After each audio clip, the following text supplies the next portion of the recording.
Salut à tous les amis, j'espère que vous allez bien. On se retrouve aujourd'hui pour une nouvelle vidéo. Dans cette vidéo, nous allons traiter, une fois n'est pas coutume, de l'actualité du FC Barcelone parce qu'en ce moment, il y a pas mal d'informations. Alors oui, c'est normal, hein, il y aura une longue durée de pause avant le prochain match du Barça. Ça sera en Ligue des Champions contre le Paris Saint-Germain dans environ une semaine, donc c'est normal.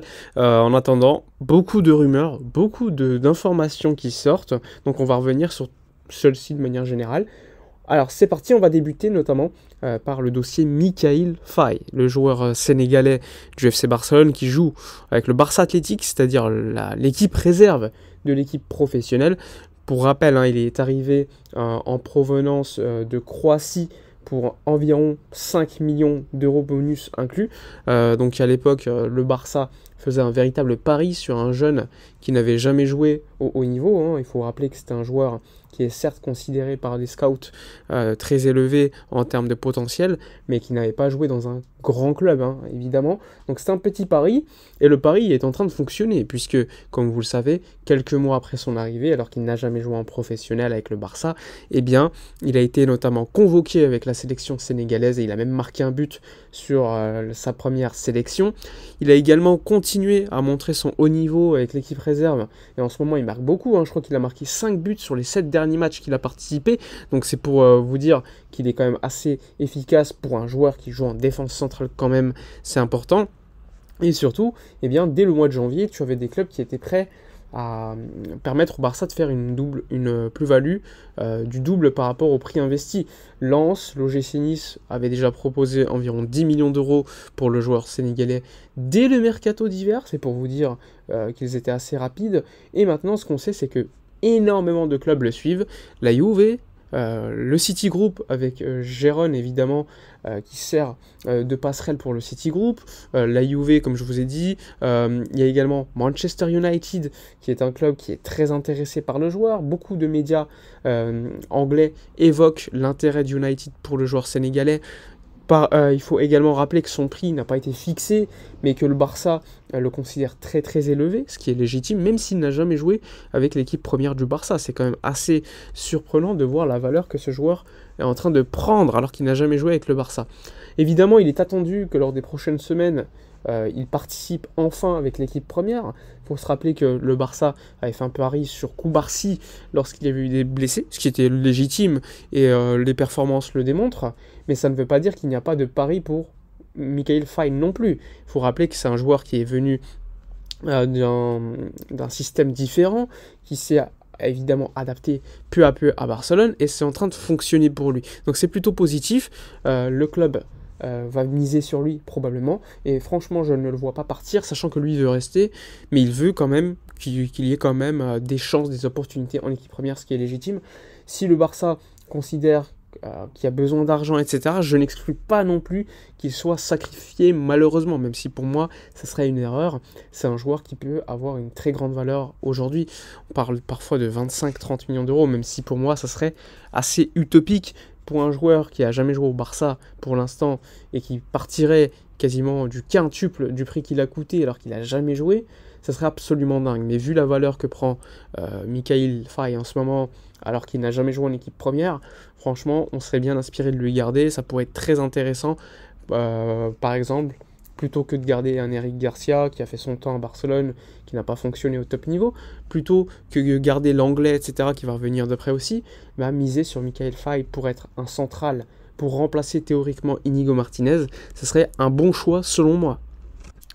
Voilà pour le dossier actuel, la situation de Mikayil Faye. Maintenant, on va évoquer assez rapidement la situation d'autres joueurs. Alors, il faut savoir que selon les médias catalans, le Barça s'attend pour l'été prochain de nouvelles règles en termes de fair play financier de la Liga afin d'assouplir celle-ci. Donc, à voir quelles seraient ces nouvelles règles, puisque le Barça le sait, ils ne seront pas au 1 pour 1 lors de l'été prochain sans qu'il y ait de vente au préalable importante de certains joueurs. Je le rappelle toujours, mais comme vous le savez en Espagne, il y a une limite salariale qui est fixée chaque saison et il ne faut pas la dépasser. Si tu la dépasses, tout ce qui dépasse est répercuté sur la limite salariale de l'année suivante, ce qui peut te mettre dans une situation de cercle vicieux. C'est ce qu'on a connu notamment durant le Covid, où la limite salariale était ensuite devenue négative et qu'on avait vendu, enfin cédé plutôt sur une période les droits TV, etc.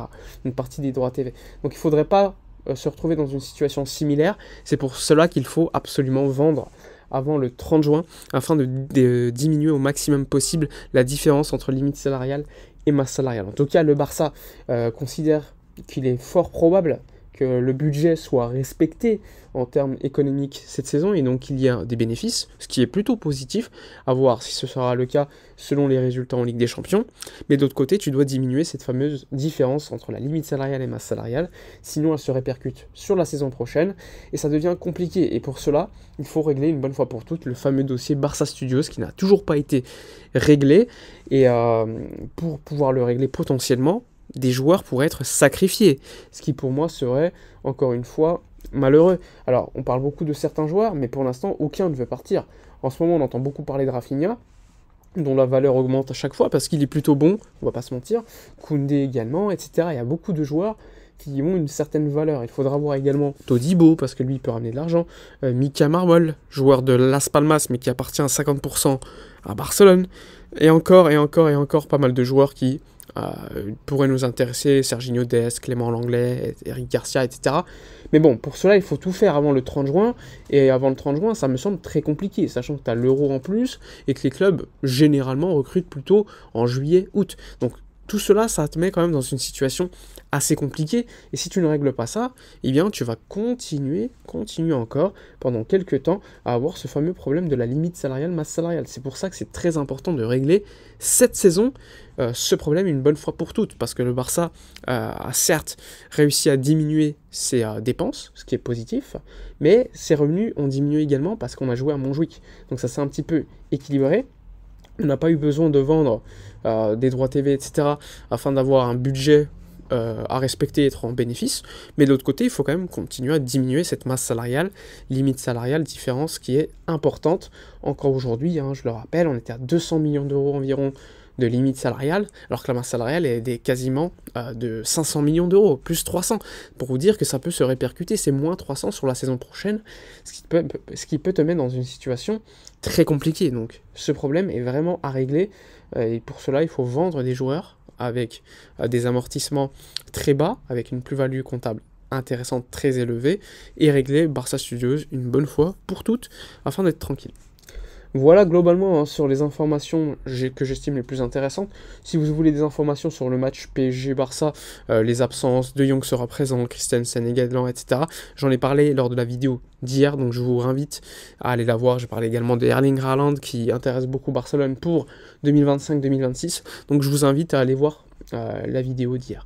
Voilà pour l'info principale de la journée. N'hésitez pas, comme d'habitude, à soutenir la chaîne, liker, commenter, partager.